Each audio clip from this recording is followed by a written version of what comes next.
हा राजकीय प्रश्न नाही, तर हा विद्यार्थ्यांच्या भवितव्याचा प्रश्न आहे।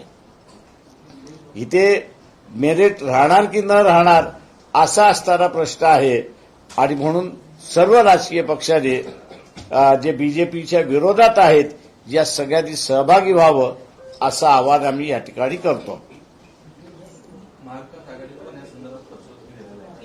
आम्ही सगळ्या राजकीय पक्षांना जे बीजेपीच्या विरोधात आहेत त्या सगळ्यांना आम्ही असताना काल संध्याकाळी 3, 3:30, 4 वाजेपर्यंत इन्क्लुडिंग काँग्रेस, शिवसेना आणि डावे पक्ष मी जसं म्हणालो या सगळ्यांना आम्ही असणारं पत्र दिलं होतं आणि त्या पत्रामार्फत त्यांना विनंती केली होती की आपण या बंदमध्ये सहभागी व्हा। सर, तुम्ही सुद्धा दिल्लीला जाणार आहात, याआधी तुम्ही जाऊन आलात? मी जाऊन आलोय दिल्लीला। 23चा बंद झाल्यानंतर मी असणारा तो निर्णय घेणार आहे। जे राजकीय पक्ष आहेत, तुम्ही खरं तर जसं तुम्ही म्हणताय की पत्र दिलेलं होतं, सगळ्यांना आवाहन केलेलं होतं, तरी सुद्धा जर प्रतिसाद येत नाही तर प्रत्येक राजकीय पक्ष आपापल्या परीनं या आंदोलनाचं मायलेज घेण्याचा प्रयत्न करताय का? मला माझं म्हणणं असं आहे की प्रत्येकाने मायलेज घ्यावा याच्याबद्दल दुमत नाही, पण त्या विद्यार्थ्यांबरोबर आम्ही आहोत आणि महाराष्ट्राची जनता आहे ही दाखवण्याची गरज आहे असं मी त्या ठिकाणी मानतोय। तुम्ही जे हात दिलेले आहे त्याला उद्या महाराष्ट्र किती मोठ्या प्रमाणात प्रतिसाद देईल, काय कुठं काय आयोजन करण्यात आलं? म्हणजे आम्ही असणारं कुठलंही आयोजन करणार नाही आहोत।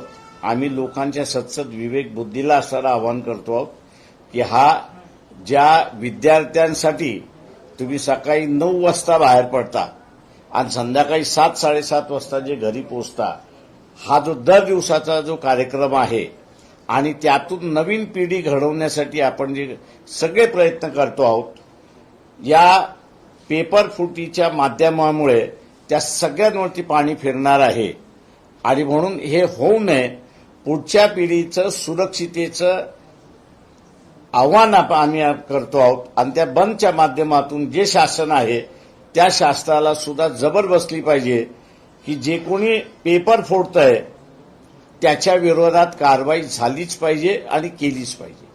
तर शासनाकडनं तुम्हाला काही निरोप देण्यात आले होते बंद संदर्भात किंवा बंद मागे घ्या किंवा पुकारू नका? शासनाचा काहीही निर्णय आला न आला, जो जाहीर केलेला आहे 23 तारखेचा बंद हा होणार आहे, तो महाराष्ट्र शासनाचा प्रश्न नाही आहे। महाराष्ट्र शासन असताना ज्यांनी टेटचे पेपर फुटले त्यांच्या विरोधात काही कारवाई करू शकत नाही अशी परिस्थिती आहे। तर हा एक नॅशनल इश्यू आहे पेपर फुटीचा आणि त्या संदर्भातलं हे आंदोलन आहे असं मी मानतोय।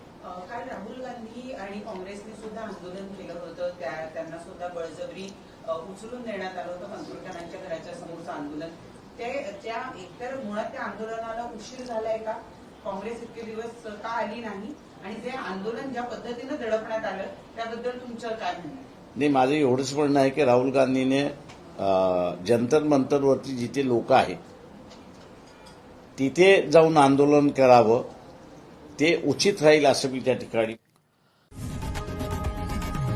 लोकशाही मराठी ऐका, पहा, जागरूक रहा।